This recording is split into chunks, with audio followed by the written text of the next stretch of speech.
बिस्मिल्लाहिर्रहमानिर्रहीम। जैसा कि हमने स्टार्ट किया था सेल स्ट्रक्चर के बारे में, इस सेल स्ट्रक्चर के बारे में हमने स्टार्ट किया था। उसमें हमने सेल मेम्ब्रेन पढ़ा था। उसमें हमारे साथ जो है दूसरा टॉपिक है साइटोप्लाज्म।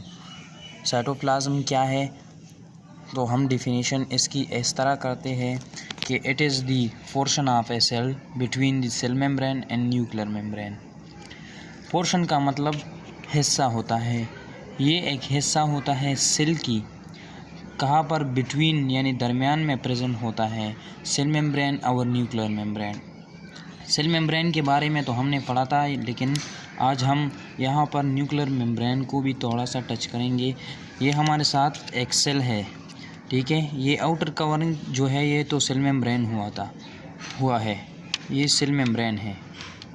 ये बीच में जो है ये हमारे साथ साइटोप्लाज्म है, और ये न्यूक्लियस है। न्यूक्लियस की जो प्रोटेक्टिव लेयर है, यानी जो न्यूक्लियस को कवर करता है, उसको हम न्यूक्लियर मेम्ब्रेन कहा जाता है, ठीक है। और ये हमारे साथ जो होता है it is composed of the following. ये हमारे साथ जो साइटोप्लाज्म होता है, हम फिर से साइटोप्लाज्म की तरफ आते हैं। न्यूक्लियर मेम्ब्रेन तो हमने डिस्कस किया। तो ये साइटोप्लाज्म जो हमारे साथ होता है, ये हमारे साथ कंपोज होता है दो चीज़ों से। एक होता है साइटोसोल और दूसरा होता है ऑर्गेनेलीज, ठीक है। तो साइटोसोल हमारे साथ एक cytosol it is a jelly like substance and it lies less the organelles simply called the fluid portion of cytoplasm. ये हमारे साथ एक जेली मीन्स एक जेली लाइक मीन्स यानी एक जेली के जैसे सब्सटेंस होता है, और ये हमारे साथ कहाँ पर होता है, ऑर्गेनेलीज में, ठीक है। सिंपली कॉल्ड हम इसको फ्लूइड पोर्शन ऑफ साइटोप्लाज्मा कहते हैं। यानी साइटोप्लाज्मा, ये हमारे साथ साइटोप्लाज्मा है। ये जो बीच वाला मैं जो आपको दिखा रहा हूँ, ये बीच वाला जो है ये हमारे साथ साइटोप्लाज्मा है, और इसके जो फ्लूइड है इसमें साइटोप्लाज्मा में, तो उसको हम साइटोसोल कहते हैं, ठीक है। इसके बाद हम ऑर्गेनेलीज की तरफ आते हैं। तो ऑर्गेनेली जो है ये हमारे साथ these are membrane bond structure present in cytoplasm and has different function. ये एक मेम्ब्रेन बॉन्ड स्ट्रक्चर होता है, प्रेजेंट होता है कहाँ पर, साइटोप्लाज्म में, एंड हैज़ डिफरेंट फंक्शन। और इसकी हर एक के जो है हमारे साथ साइटोप्लाज्मा में जो भी ऑर्गेनेलीज प्रेजेंट है, हर एक के डिफरेंट फंक्शन है, ठीक है। फिर से स्टार्ट से सुनिए कि हमने साइटोप्लाज्मा पढ़ा कि ये it is the portion of a cell between cell membrane and nuclear membrane. ये एक हिस्सा होता है सेल मेम्ब्रेन और न्यूक्लियर मेम्ब्रेन के दरमियान। ये हमारे साथ कंपोज होता है साइटोसोल से, ऑर्गेनेलीज से। साइटोसोल क्या है, ये it is a jelly like substance. ये एक जेली लाइक सब्सटेंस होता है, and it lies in organelles simply called the fluid portion of cell.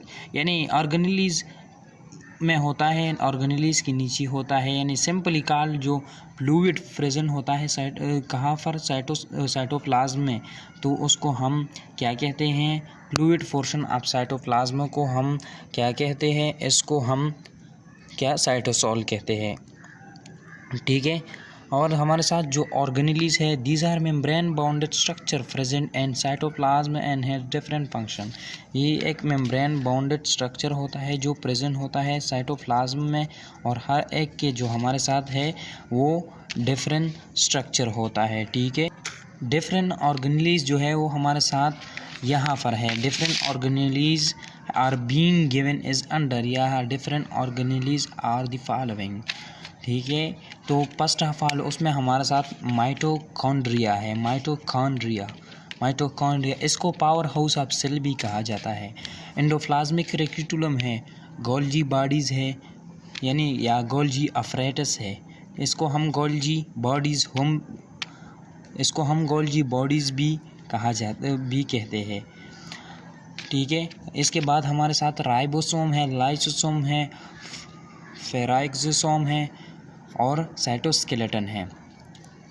Mitochondria है, एंडोप्लाज्मिक रेटिकुलम है, गोल्जी अपरेटस है, राइबोसोम्स है और लाइसोसोम्स है, फ्राइक्सोसोम्स है, साइटोस्केलेटन है, ठीक है। तो ये हमारे साथ क्या होता है, डिफरेंट ऑर्गेनेलिज है। ठीक है, इंशाल्लाह हम आने वाले लेक्चर में जब हम सेल के स्ट्रक्चर को ख़त्म करें उसके बाद हम mitochondria, endoplasmic reticulum, Golgi apparatus, ribosome, lysosome, peroxisome, cytoskeleton को इंशाल्लाह डिटेल में पढ़ेंगे।